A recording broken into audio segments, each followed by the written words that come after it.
Hey, it's a new month, which means a new box from Loot Crate. Loot Crate's one of the numerous geeky services out there that delivers a box to your doorstep every single month. You don't necessarily know what you're going to get, just generally what theme that they're going to do. This month's theme is Dystopia. Now, we've already seen some of this with the Level Up clothing, which uses the same theme as this Loot Crate, and that was really, really solid. So I'm hoping that the Loot Crate box itself, the main one, is just as good. Now, they've generally told us what items will be from, like things like The Matrix, Fallout have been mentioned, of course Terminator, that's a classic dystopian film. And let's start off with what kind of makes Loot Crate stand out from a lot of folks. They have this book every single month. Now the book walks you through all the items that are in the crate, but also I think it's kind of cool in that it tends to have a bit more information about the items and things connected to it. For instance, this one starts off with things that we want from Fallout in real life. Of course, Pip-Boy will be #1 on that. There's also some other things like we've got the psychology of loving dystopia. Nice little short essay it looks like, and then 4 types of dystopia. So a bunch of little information. I think it's pretty neat that they include it. Definitely, for me, causes the box to stand out. So therefore, I do like that.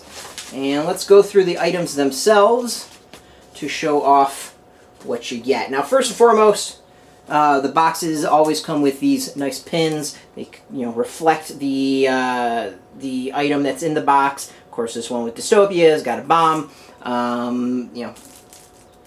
Yeah, that's about it. The pins have been upgraded. They're really, really nice. I think they're actually pretty quality pins overall.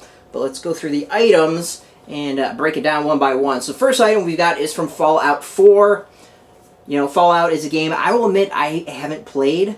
So it's not something I know super well. Feel free to chime me in the comments and make fun of me for not playing Fallout. I know it's something I need to catch up on, and at some point when I actually have a free time, i.e. when I'm retired or gravely injured so that there's nothing else to do, I will catch up on Fallout. But right now my life is rather busy and I just don't have time. But for this we get a Dorbz Fallout figure. Dorbz is one of the numerous vinyl collectibles that come from Funko. They tend to be in a lot of boxes that are out there. This one's kind of cool. I generally have liked the Dorbz look. It really reminds me of the Weebles that wobble and don't fall down.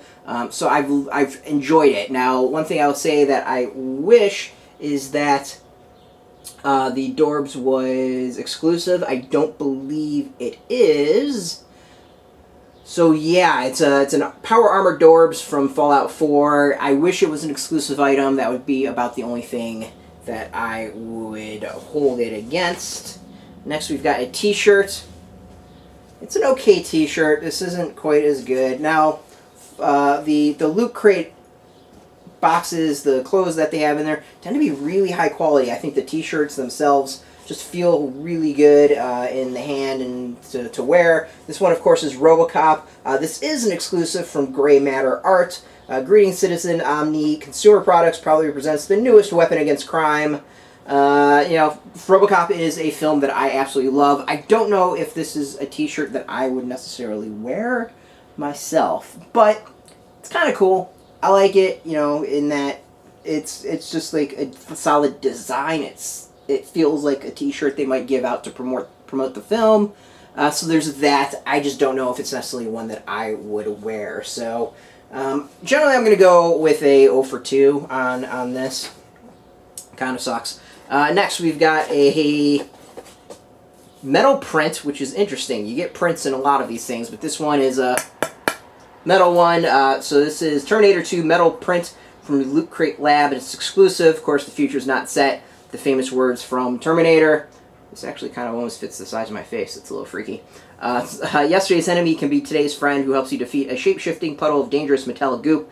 Commemorating the 25th anniversary of one of our favorite sci-fi films ever with this special keepsake. While I generally like the idea of it not being a paper print, which generally I hate, I've talked about how crappy those are so many times. This is an item I'm not super impressed with, so I'm going to go with 0 for 3 on this. Alright, we've got another exclusive. This is a puzzle from The Matrix from Cardinal Games. Of course, The Matrix is a fantastic film that was then sullied by follow-up sequels that were not nearly as good. So is this your mind as nimble as the good people of Zion? Let this 300-piece puzzle be your test. Featuring brand new artwork developed just for looters that's being unveiled. So if you're into puzzles, you'll dig it. I mean, I like the Matrix. I'm not sure I have time to really do a puzzle. This one I'm kind of making iffy, but generally I'm going to go with 0 for 4 as far as items. The final item is for BioShock Infinite. It's a key blank, so it's actually kind of neat. So it's from Crowded Coop. It's an exclusive for some. The key to change lies within. In Elizabeth's case, it's literally in her hands, and now it's in yours. You can display this iconic item or get it cut to unlock whatever door you choose. The fact you'll be able to use this to actually, as an actual key, I think is neat. I think that's actually a really cool idea. Out of all the items, surprisingly, this one I dig. Now, I haven't played BioShock Infinite. I have played BioShock and really liked the game. But this is actually, it's a rather unique item that I have to give them some props on. Overall, though, this is kind of an box. Not really impressed with it. Most of the items I would probably put up on eBay. I think the Level Up clothing box was way better than this one, so I think I'm kind of also disappointed due to that. But overall, this is, to me, a fail from Loot Crate. I'm just not impressed with this one. Your mileage may vary, and if you seriously want any of the items, hit us up. Happy to sell them off. The thing that is kind of cool about all the Loot Crate boxes is that they have tons of art on the inside. So this one says, welcome to Dystopia. And then it's got a little thing that you can put your Fallout Dorbs inside and play. You get a nice little house. I do like that. I think Loot Crate stands heads and above everyone else because of that. It's a small thing, but I think it goes a long way to really make the box stand out. But overall, I'll admit, somewhat disappointed with what is in the Loot Crate this month. If you like it, yeah, definitely hit us up if you want any of the items. No, I'm not giving them away for free. We have to pay the bill somehow. But if you want your own Loot Crate, you can actually sign up. Below there is a link. It's an affiliate link, so we do get a little bit back for having the link and you purchasing through that. But by doing that, you help support our site and you help videos like this. But just watching the video, you help us greatly and much, much appreciated. But yeah, so a little bit bummed on this Loot Crate, but it is what it is. I had higher hopes, I think, and that's probably part of the letdown. Until next month, though, you can catch us every single day, of course, at graphicpolicy.com. Of course, we're on Twitter, Facebook, YouTube, all at Graphic Policy, keeping it nice and consistent. So until next time, get prepared for the apocalypse and the future dystopia. But more importantly, keep it geeky.